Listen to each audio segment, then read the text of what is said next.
कभी आपने किसी सुपर इंट्रिकेट मेटल पार्ट को देखा है, जैसे घड़ी में एक छोटा सा गियर या किसी कॉम्प्लेक्स मोल्ड का क्लोजअप, और सोचा है ये कैसे बनाया गया होगा?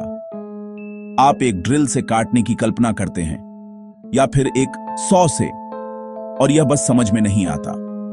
इसका जवाब अक्सर ईडीएम होता है, इलेक्ट्रिकल डिस्चार्ज मशीनिंग। यहां इलेक्ट्रोड और वर्कपीस के बीच स्पार्क क्लियर डिइलेक्ट्रिक फ्लूइड में यह ब्रूट फोर्स कटिंग नहीं, बिजली और प्रिसीजन का हाईटेक डांस है। इंजीनियर्स के लिए यह एक सीक्रेट वेपन है। ईडीएम चुपचाप हमारी दुनिया को पावर देता है, फोन्स, कार्स, इम्प्लांट्स। इस प्रोसेस को समझना मॉडर्न मैन्युफैक्चरिंग का बैकस्टेज पास है। बिना टूल के टच के सॉलिड ब्लॉक से कॉम्प्लेक्स शेप्स, तो अपने वर्चुअल सेफ्टी ग्लासेस ले लो, चीजें इलेक्ट्रिक होने वाली हैं।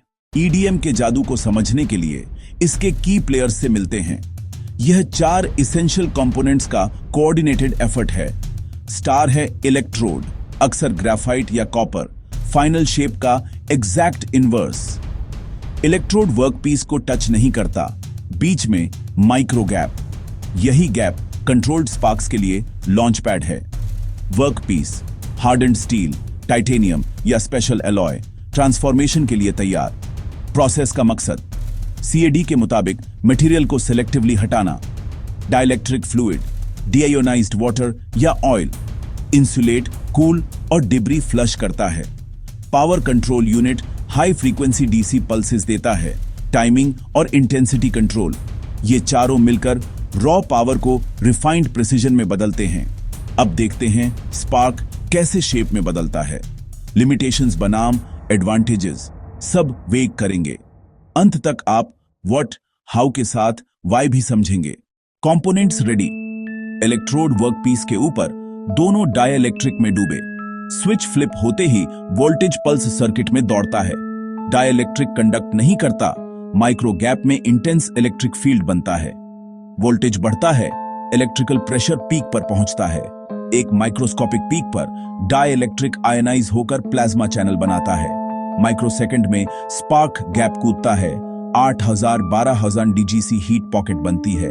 मेटल का टाइनी हिस्सा मेल्ट वेपराइज होकर माइक्रो क्रेटर छोड़ता है। पल्स कटते ही बबल इम्प्लोड होता है और मोल्टन स्पेक बाहर खींचता है। डिइलेक्ट्रिक डेब्री फ्लश करता है। साफ गैप अगले स्पार्क के लिए क्रिटिकल। यह साइकिल प्रति सेकंड हजारों बार दोहरता है। Build, spark, collapse, flush. CNC constant gap रखते हुए इलेक्ट्रोड को धीरे धीरे एडवांस करता है। आखिर में टूल का परफेक्ट मिरर इमेज कैविटी बनता है। Precision achieved. EDM hardness agnostic है, बस मटेरियल कंडक्टिव होना चाहिए। Aerospace, medical, tool and die, toughest materials में कॉम्प्लेक्स पार्ट्स। नॉन कॉन्टैक्ट से मैकेनिकल स्ट्रेस नहीं, डेलिकेट और थिन वॉल्ड कंपोनेंट्स संभव। शार्प इंटरनल कॉर्नर्स और इंट्रिकेट डिटेल्स मिलिंग से असंभव। पावर सेटिंग से फास्ट रफिंग या अल्ट्रा फाइन फिनिशिंग चुने। Surface finish phenomenal, leather grain से मिरर पॉलिश तक। ट्रेड ऑफ, ईडीएम धीमा है, particle by particle erosion. Energy intensive, machines महंगी, कंज्यूमेबल इलेक्ट्रोड्स लागत बढ़ाते हैं। रिकास्ट लेयर बन सकती है, क्रिटिकल पार्ट्स में सेकेंडरी रिमूवल चाहिए। नॉन कंडक्टिव मटेरियल्स पर काम नहीं, इनके लिए ऑल्टरनेट मेथड्स।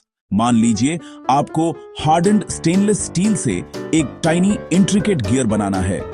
20 दांत, हर tooth perfect, traditional cutting nightmare. Solution wire EDM, बाल पतला brass copper wire electrode. CAD geometry तैयार, मशीन कंट्रोल में load. Block clamp, micro start hole drill, wire thread. Deionized water dielectric, machine ready, wire journey शुरू। Power on, rapid fire sparks gap कूदते हैं। Steel micron by micron erode. CNC digital path follow करता है, force free hi tech band saw की तरह।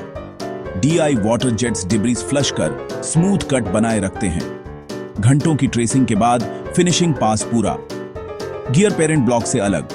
Part retrieve, 20 flawless teeth, sharp corners, smooth surface, microns के भीतर।